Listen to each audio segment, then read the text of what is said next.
তারপরে যেটুকু দেখলাম তাতে সবচেয়ে বড় কথা হলেন ভাষণে আর কি বলবেন, গত 17 মাস যা করছেন তাই তো বলবেন, আর তো কিছু না। আমার ব্যক্তিগতভাবে আমি যদি বলি, আমি যদি ওনাকে মূল্যায়ন করতে যাই, আমি তাকে মূল্যায়ন করি এইভাবে যে আমি তার সম্পর্কে অনেকগুলো কথা বলেছিলাম। একটা বলেছিলাম যে উনি ব্যক্তি এই মুহূর্তে বা যাদেরকে জীবন্ত কিংবদন্তি বলা যায় তার একজন হলো আমাদের প্রফেসর ইউনূস, অথচ সে বাংলাদেশের সবচেয়ে বেশি নিন্দিত। বিশেষ করে আমি টক শোর সিংহভাগ লোককে বলবো যে তার নিন্দা ছাড়া কিছু করেনি। নিন্দা করুন, আপনি সমালোচনা করতেই পারেন, কিন্তু সবচেয়ে শব্দ প্রয়োগগুলো ছিল কঠিন। যেমন অথর্ব ছিলেন এনজিও সরকার, সুদখোর, এবং উনি নির্বাচন দিবেন না, উনি লোভী, এমন কথা বলে নাই আমি কর ধরে ধরে নাম বলতে পারবো। এবং তারা হয়তো কখনোই তাদের সাথে ইউনূস সাহেবের যারা বলছে তাদের অনেকেরই দেখা হয় নাই, আর জীবদ্দশায় কোনোদিন হয়তো দেখা হবে না, অতীত হওয়ার প্রশ্নই ওঠে না। কারণ বিধ্বস্ত বাংলাদেশকে হাতে নিয়ে তিনি যেভাবে নির্বাচন আয়োজন করলেন তাতে তিনি কতটা সফল, সেটাই আমি বলছি। এই সমস্ত ইয়েগুলো ছিল যে যে এই উনি নির্বাচন দিবেন না, উনি লোভী, এই সেই, এবং কালক্ষেপণ করবেন। আমি তখন তাকে বলেছিলাম যে আপনি একটা নিকৃষ্ট নির্বাচন দিবেন, আপনি উৎকৃষ্ট নির্বাচন দিতে পারবেন না, এটা আমি বলেছি। আমি আজকে লজ্জিত, আমি বুঝতে পারিনি, ওনার মেধা সম্পর্কে আমার ধারণাই ছিল না। দেয়া, ভোট কাস্ট করা, গণনা করা, তারপরে অন্য বিতর্ক উঠছে, সেটা নিয়ে আমি কথা বলছি না। বাহ্যিকভাবে আমরা যে ভোট দিতে গেছি, কিন্তু এখানে আমার একটা ভিন্ন ব্যাখ্যা আছে। উনি কিন্তু জানতেন যে নির্বাচনটা সুন্দর হবে, সেই কথাটাই বলতে চাই আমি এখন। এই জন্য আমি বলছিলাম আপনি নিকৃষ্ট নির্বাচন দিবেন, কিন্তু নির্বাচনের দিনের পরে আমার এটা চেঞ্জ হয়ে গেছে। আমি চ্যানেলে অলরেডি বলছি যে আমি বলেছিলাম যে নিকৃষ্ট নির্বাচন হবে, কিন্তু উনি করেছেন উৎকৃষ্ট। কেন করেছেন, কেন পারছেন? নির্বাচনের দিন প্রশাসনের যে অ্যাকশন, নির্বাচনের আগের দিন থেকে আমরা দেখছি নির্বাচনের যে প্রশাসনের যে অ্যাকশন, সেই অ্যাকশনে মানুষ টের পেয়ে গেছে কালকে নির্বাচনের দিন কোথাও কোথাও উল্টা পাল্টা গন্ডগোল, কারচুপি বা ভোট সেন্টার দখল করা যাবে না।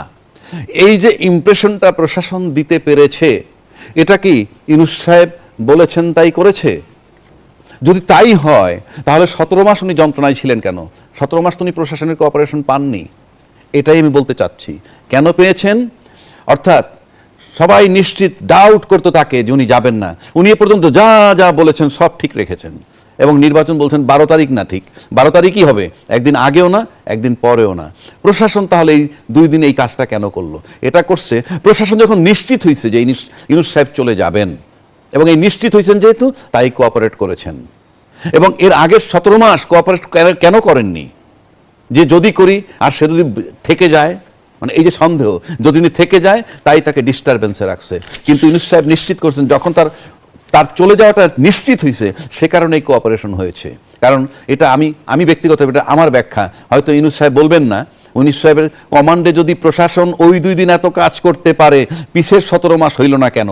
বহু মব জাস্টিস হয়েছে, এটা হয়েছে, সেইটা হচ্ছে, বলছে উনি করতেছেন, মব উনি করতেছেন, তাইলে ওনার কি এই সারা জীবনের অর্জনে মাত্র এই 2 দিন প্রশাসনের দক্ষতা দেখানোর জন্য ছিলেন? না, উনি জানতেন যে আমার অপসারণ যখন নিশ্চিত হবে, সুনিশ্চিত হবে, ঠিক সেই দিন আমি কোঅপারেশন পাবো প্রশাসনের। তাই সে বলেছিল যে আমি সর্বশ্রেষ্ঠ একটা সুন্দর নির্বাচন উপহার দিব।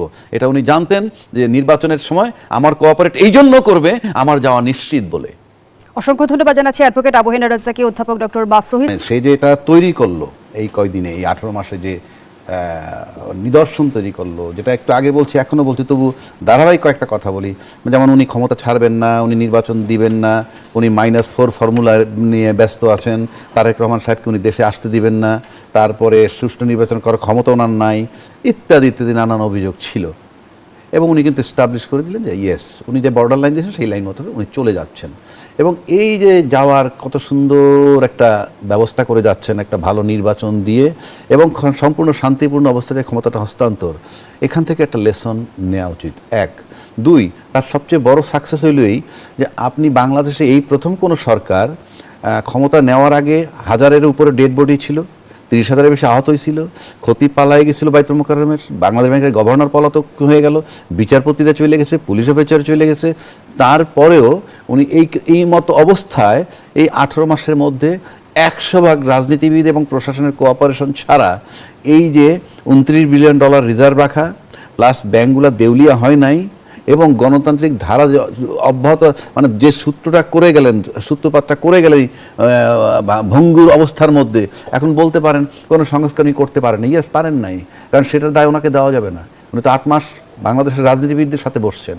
ওনারা যদি ঐক্যমত হইতে পারতো আজকে গণভোট পর্যন্ত আমাদের যাওয়া লাগতো না। সেটার দায় রাজনীতিবিদদের, তারাই গণভোটে পাঠিয়েছে। প্রধান উপদেষ্টা কিন্তু আজ বলেছেন জুলাই সনদ ও সাংবিধানিক পরিবর্তনের গণভোটকে ঐতিহাসিক হিসেবে আখ্যা করেছেন তিনি। সেই জায়গা থেকে জানতে চাই, এই পরিবর্তনগুলো আসলে বাস্তবিক ক্ষমতার ভারসাম্য নিশ্চিত করতে পারবে কিনা? আপনি যদি ফলো করেন, আপনি যদি পরিবর্তন চান, আপনি যদি ক্ষমতা কুক্ষিগত করতে না চান, এবং আপনি যদি মনে করেন দেশটাকে গড়বেন, আপনি যদি ক্ষমতার জন্য লোভী না হন, তাইলে গণভোটের ভিতরে যে বিষয়গুলো আছে, সেই 84টা সংস্কার এখানে ঢুকানো হয়েছে, সে দলমত নির্বিশেষে যদি আমরা মেনে যাই, আমি আমার দেশের কোনো ক্ষতি দেখি না এক রাজনীতিবিদদের ক্ষতি হওয়া ছাড়া। অর্থাৎ তারা ক্ষমতা কুক্ষিগত করতে পারবে না, তারা তাদের মন মতো ক্ষমতায় থাকতে পারবে না, তারা তাদের এইটা চিন্তা করলে আপনি এটা করবেন না। কিন্তু আপনি জনগণ, দেশ চিন্তা করেন, এক্সটার্নাল বললাম না। একটু পিছনে ফিরে তাকাই অ্যাডভোকেট আবু হেনা রাজ্জাক, আমরা তো দেখেছি অন্তর্বর্তী সরকার অরাজনৈতিক সরকার, দল নিরপেক্ষ সরকার, তারপর আমরা দেখেছি বারবার কিন্তু রাজনৈতিক বিতর্কের মুখোমুখি হয়েছে তিনি। তার নিরপেক্ষতা নিয়ে প্রশ্ন উঠেছে, বিভিন্ন অভিযোগ করেছে রাজনৈতিক দলের সদস্যরাই। আপনি যখন সে আসার পরে, আমার ব্যক্তিগত মূল্যায়ন বলছি এটা, উনি যখন আসলেন ওনার কোনো রাজনৈতিক দল নাই, কিচ্ছু নাই। ধারণা ছিল যে উনি খুব দ্রুত সময়ের মধ্যে নির্বাচন দিয়ে চলে যাবেন, ধারণা করেছিল, কিন্তু ওনার ম্যান্ডেট সেটা ছিল না। উনি ছিলেন অন্তর্বর্তীকালীন সরকার। বারবার বলছি, এখনো বলছি, একটা সরকার চলে যাবে আর একটা নতুন সরকার আসবে, মাঝখানের টাইমটা অন্তর্বর্তীকালীন সরকার, একটা পূর্ণাঙ্গ সরকার, সে তাকে আপনি কিচ্ছু করতে পারবেন না, সে সমস্ত কাজ করবে। এখন যারা মনে করেছিল যে ইনি ব্যর্থ হবেন, খুব দ্রুত নির্বাচন দিয়ে যেতে বাধ্য হবেন, সে কারণে সে তার যে সিদ্ধান্তগুলো থেকে সরেন নাই, কিন্তু রাজনীতিবিদরা মনে করছিল যে ইয়েস উনি সরে যাবেন, কিন্তু আস্তে আস্তে দেখলেন যে না। ফলে কি হয়েছে, আপনি সংস্কার করতে না পারেন কি পারেন না, এটা যে যেভাবে বলছে ঠিক সেইভাবে খালি নির্বাচনটারই আমরা খুব ত্বরান্বিত করেছি। আমি নির্বাচন চাওয়াটাকে কখনোই অপরাধ মনে করি না। এই যে আজকে নির্বাচন হয়ে গেছে, কিন্তু আমরা এত বেশি নির্বাচন করতে করতে যেখানে আসছি, আমার কাছে মনে হয় উনি কিছুই ঠিক রাখতে পারেননি। জুলাই সনদে আমরা দেখেছি ত্রয়োদশ সংসদকে দ্বৈত ক্ষমতা দেওয়া হয়েছে, অর্থাৎ 180 দিন আগামী সংসদ সংবিধান সংস্কার পরিষদ হিসেবে কাজ করবে। যদিও বিএনপি এই বিষয়ে বলছে যে বিদ্যমান সংবিধানে সংবিধান সংস্কার পরিষদ বলে কিছু নেই।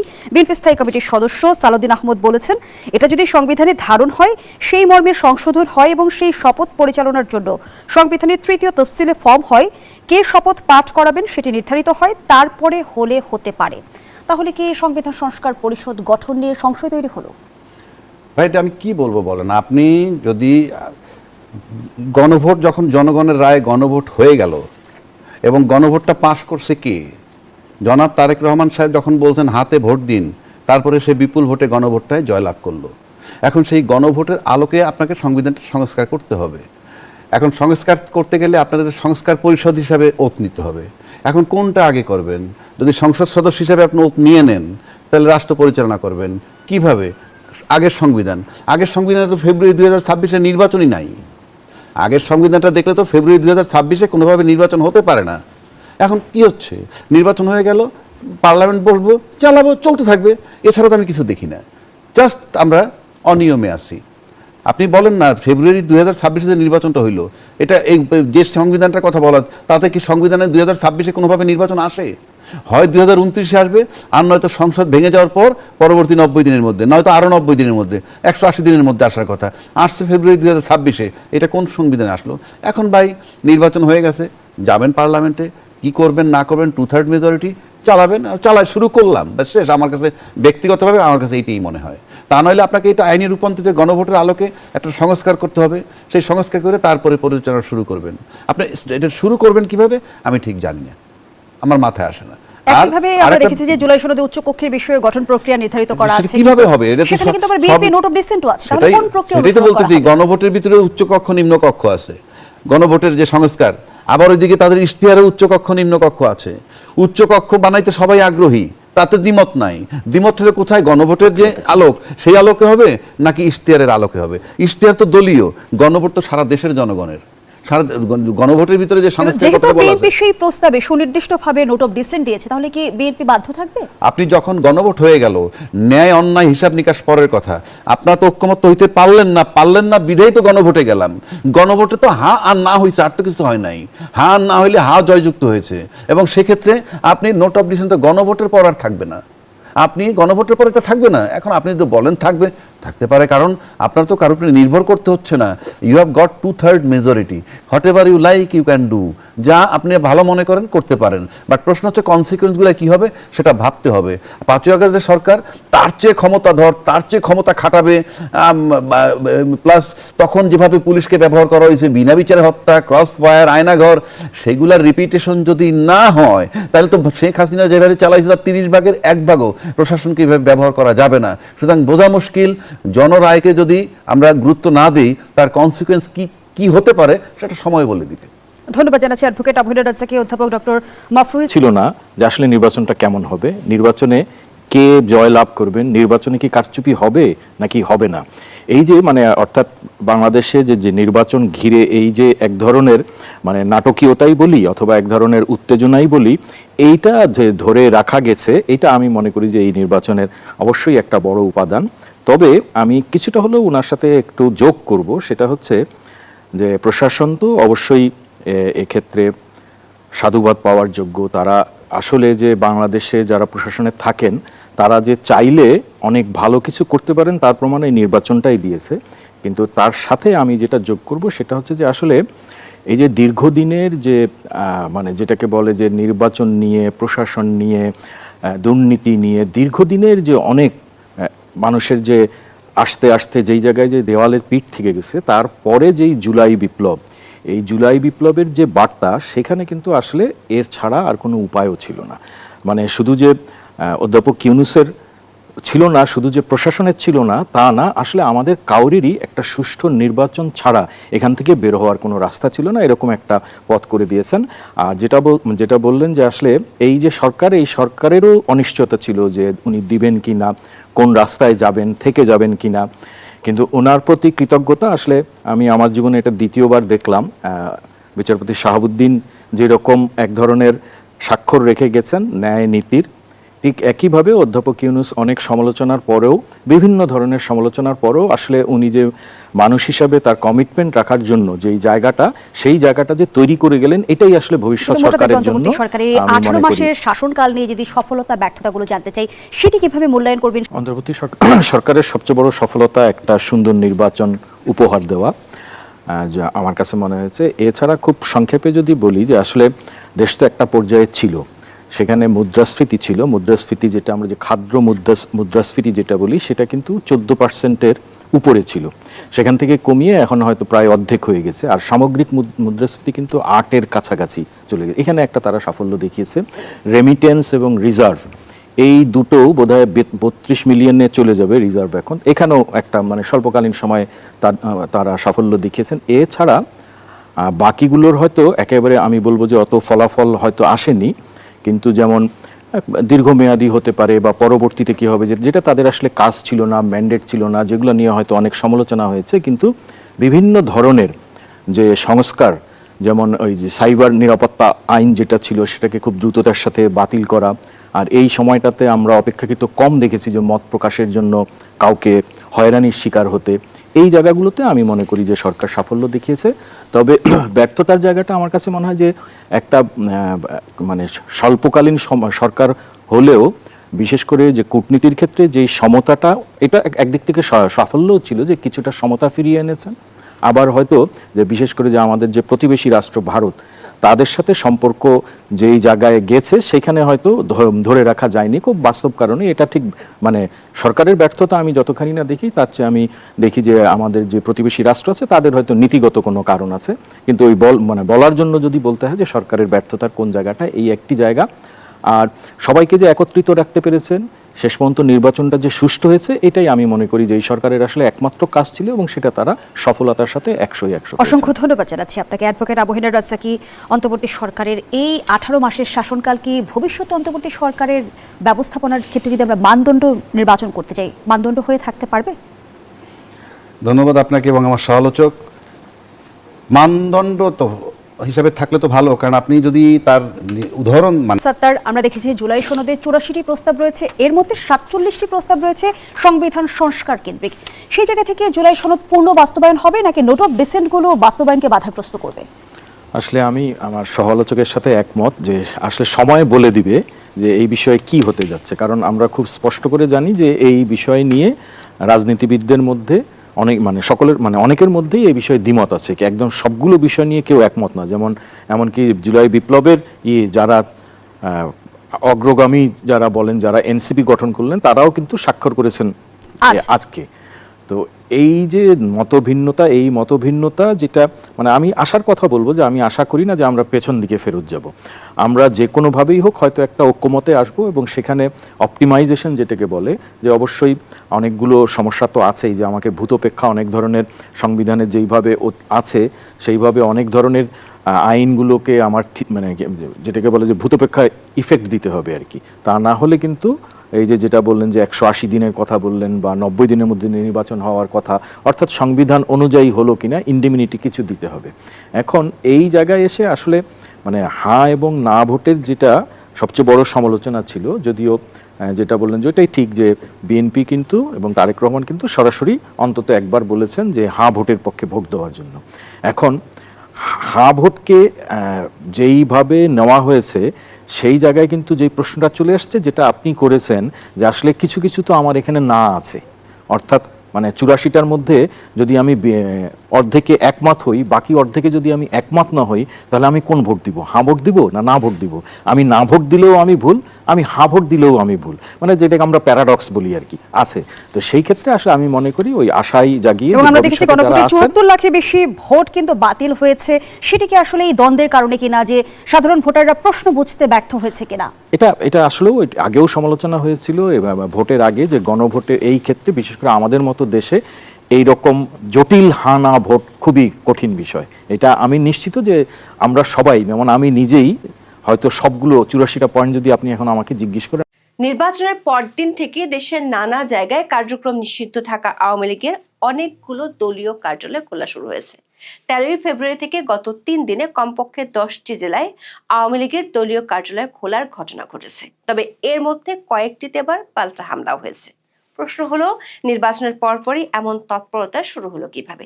এখনো কাগজে কলমে অন্তর্বর্তী সরকারের প্রশাসন বলবৎ আছে, যে প্রশাসন আওয়ামী লীগের বিরুদ্ধে ডেভিল হান্ট অপারেশন চালিয়েছিল, হরে দরে আওয়ামী লীগের নেতাকর্মীদের জেলে পুরেছে, সে প্রশাসন কেন চুপ করে আছে? তার চেয়ে বড় প্রশ্ন হলো, সামনের দিনগুলোতে বিএনপি সরকার আওয়ামী লীগকে কিভাবে সামলাবে? বিশেষ করে বাংলাদেশের সাবেক প্রধানমন্ত্রী শেখ হাসিনা ইস্যুতে নতুন সরকারের দৃষ্টিভঙ্গি কি হবে? আওয়ামী লীগ ও বিএনপির কয়েকটি সূত্র বলছে, দেশে থাকা আওয়ামী লীগের শীর্ষ পর্যায়ের কয়েকজন নেতা বিএনপির শীর্ষ স্থানীয় নেতাদের সাথে কথা বলেছেন। সেসব আলোচনায় কোন প্রক্রিয়ায় আওয়ামী লীগের কার্যক্রম চালু করা যেতে পারে তা নিয়ে আলোচনা হয়েছে বলে দল দুটির দুজন শীর্ষ নেতা নিশ্চিত করেছেন। জানা গেছে, কমনওয়েলথ, ইউরোপীয় ইউনিয়ন সহ বেশ কয়েকটি আন্তর্জাতিক সংস্থার পক্ষ থেকেও সকল দলের রাজনৈতিক কার্যক্রম অবাধে চালাতে দেওয়ার সুপারিশ করা হয়েছে তারেক রহমানের কাছে। মার্চে বাংলাদেশে আসতে পারেন যুক্তরাষ্ট্রের দক্ষিণ ও মধ্য এশীয় বিষয়ক সহকারী পররাষ্ট্রমন্ত্রী পল কাপুর। তার আগেই আওয়ামী লীগের কার্যক্রমের উপর নিষেধাজ্ঞার বিষয়ে নতুন সরকারকে সিদ্ধান্ত নিতে হবে। অন্যদিকে শেখ হাসিনা ইস্যুকে ঘিরে ভারতের সাথে কোনো ধরনের দ্বন্দ্বে জড়াতে চায় না বিএনপি, সে ইঙ্গিত তা হিন্দুকে দিয়েছেন দলটির মহাসচিব মির্জা ফখরুল ইসলাম আলমগীর। বিস্তারিত জানতে চলুন যাওয়া যাক বিশ্লেষণে।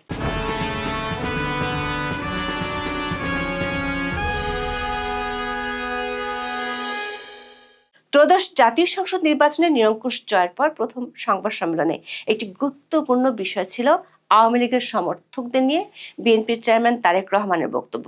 গত শনিবার রাজধানীর ইন্টারকন্টিনেন্টাল হোটেলের বলরুমে এই সংবাদ সম্মেলন অনুষ্ঠিত হয়। সম্মেলনে এক সাংবাদিক প্রশ্ন করেন, বাংলাদেশে এখনো অনেকে আওয়ামী লীগের সমর্থক, তাদের কিভাবে রিকনসিলিয়েশন বা পুনর্বাসন করা হতে পারে? জবাবে তারেক রহমান সংক্ষিপ্ত একটু উত্তর দেন। তিনি বলেন, আইনের শাসন নিশ্চিত করার মাধ্যমে। ভারতীয় সংবাদ মাধ্যম এনডিটিভি বলছে, উত্তরটি সংক্ষিপ্ত হলেও বেশ অর্থবহ। এনজিপির প্রতিবেদনটিতে বলা হয়েছে, বাস্তবতা হলো আওয়ামী লীগের এখনো উল্লেখযোগ্য পরিমাণে ভোটার রয়েছে। ব্যালটে দলটির অনুপস্থিতিতে তাদের সমর্থকদের বড় অংশ বিএনপির দিকে ঝুঁকেছে।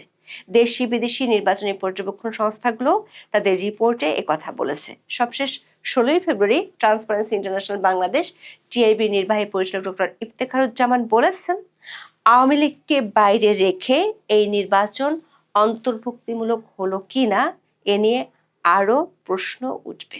এনডিটিভি বলছে, ত্রয়োদশ জাতীয় সংসদ নির্বাচনের প্রাথমিক বিশ্লেষণে দেখা যাচ্ছে আওয়ামী লীগের ভোটের বড় অংশ বিএনপির ঝুলেতে গেছে। যদিও দলটি ভোট বর্জনের ডাক দিয়েছিল, যারা ভোট দিতে চেয়েছেন তাদের সামনে কার্যত দুটি বিকল্প ছিল, বিএনপি অথবা বাংলাদেশ জামাত ইসলামী। অধিকাংশ ভোটার বেছে নিয়েছেন বিএনপিকে। এনডিটিভির দাবি, এই যে ভোট একদিকে ঘুরে যাওয়ার ব্যাপারটা ঘটেছে, এর পিছনে একটি প্রধান কারণ হলো জাতীয় পরিচয়ের প্রশ্ন। আওয়ামী লীগ ও বিএনপি উভয় দলই 1971 সালের মুক্তিযুদ্ধের ঐতিহাসিক গুরুত্ব স্বীকার করে। বিপরীতে জামাত ইসলামী মুক্তিযুদ্ধের সময় পাকিস্তানের পক্ষে অবস্থান নিয়েছিল এবং স্বাধীনতার পরও তাদের অবস্থান নিয়ে বিতর্ক রয়ে গেছে। ফলে রাষ্ট্রের ধর্মনিরপেক্ষ ও জাতীয়তাবাদী ভিত্তিকে অগ্রাধিকার দেওয়া ভোটারদের একাংশের কাছে দলটি সন্দেহের চোখে দেখা হয়। এনজিপি বলছে, সংখ্যালঘু ভোটারদের মধ্যেও বিএনপি উল্লেখযোগ্য অগ্রগতি অর্জন করেছে, যারা ঐতিহাসিকভাবে আওয়ামী লীগের সমর্থক বলে পরিচিত। এছাড়া আওয়ামী লীগের কার্যক্রম নিষিদ্ধ করা নিয়ে একটি ষড়যন্ত্র তত্ত্ব বিএনপির পক্ষে কাজ করেছে বলে ধারণা করা হচ্ছে। 2024 সালের আন্দোলনকে অনেকে স্বতঃস্ফূর্ত মনে করলেও পরবর্তী সময় আওয়ামী লীগের কার্যক্রম নিষিদ্ধ করার সিদ্ধান্তকে অনেকেই ডিপ স্টেটের প্রভাব হিসেবে দেখছেন। ভবিষ্যতে যে কোনো দল একইভাবে রাজনৈতিক অঙ্গন থেকে বাদ পড়তে পারে এমন আশঙ্কা থেকে অনেক ভোটার স্থিতিশীলতার স্বার্থে বিএনপিকে সমর্থন দিয়েছেন বলে মনে করছে এনজিবি। ভারতীয় এই সংবাদমাধ্যম বলছে, আওয়ামী লীগের ভোটার অধ্যুষিত এলাকাগুলোতে কৌশলগত প্রচার, ভাসমান ভোটারদের লক্ষ্য করে পরিকল্পিত যোগাযোগ, কোনো কিছুই ভাগ্যের উপর ছেড়ে দেয়নি বিএনপি। সুইং ভোটার ও আওয়ামী লীগ সমর্থকদের নিজেদের পক্ষে টানতে সর্বোচ্চ প্রচেষ্টা চালানো হয়, যাতে জামাতের বদলে বিএনপি হয়ে ওঠে তাদের পছন্দ। এখন সরকার গঠনের পর সত্যিকার আইনের শাসন জারি করা চাই বিএনপি ও তারেক রহমানের জন্য চ্যালেঞ্জ হয়ে উঠতে পারে। এনডিটিভির বিশ্লেষণে বলা হয়েছে, বাংলাদেশের নতুন সরকারকে এখন সূক্ষ্ম ভারসাম্য রক্ষা করতে হবে। একদিকে আওয়ামী লীগের বিরুদ্ধে এনসিপি সহ একটি গ্রুপের বিরোধিতা, অন্যদিকে শেখ হাসিনার পতনের পর যে নির্বিচারে রাজনৈতিক হামলা করার প্রবণতা দেখা গিয়েছিল সেই চক্রে না জড়ানো।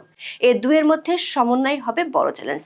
ভুয়া ও হয়রানিমূলক মামলা বাতিলের পাশাপাশি সহিংসতায় প্রকৃত দায়ীদের বিচারের আওতায় আনা নিশ্চিত করাও জরুরি হবে।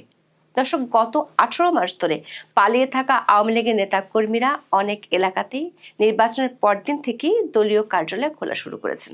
শুরুটা হয় পঞ্চগড় জেলায়। 13 ফেব্রুয়ারি কার্যক্রম নিষিদ্ধ থাকা আওয়ামী লীগের একটি দলীয় কার্যালয়ের তালা খুলে দেন পঞ্চগড় সদর উপজেলা বিএনপি সভাপতি আবু দাউদ প্রধান। উপজেলার চাকলাহাট বাজারে এই ঘটনা ঘটে। ওই ঘটনার একটি ভিডিও সামাজিক যোগাযোগ মাধ্যমে ফেসবুকে ছড়িয়ে পড়ে।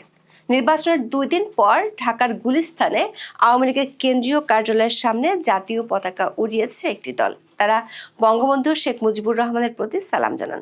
শনিবার দুপুরের পর 7-8 জনের একটি দল আওয়ামী লীগের কার্যালয়ের সামনে আসে, যে ভবনে বছর 3 ধরে ঝুলতে দেখা গেছে আন্তর্জাতিক ফ্যাসিজম ও গণহত্যা গবেষণা ইনস্টিটিউট লেখা একটি ব্যানার। 15 ফেব্রুয়ারি খুলনায় দলীয় কার্যালয়ে আওয়ামী লীগের স্থানীয় নেতাকর্মীরা জাতীয় পতাকা উত্তোলন করেন। একই সঙ্গে বঙ্গবন্ধু শেখ মুজিবুর রহমান এবং শেখ হাসিনার ছবি টাঙিয়ে পুষ্পমাল্য পরান নেতাকর্মীরা। এ সময় জয় বাংলা, জয় বঙ্গবন্ধু স্লোগান দেন তারা। খবর পেয়ে সন্ধ্যায় রেড জুলাই নামে একটি সংগঠনের লোকজন এসে তা ভাঙচুর অপসারণ করে।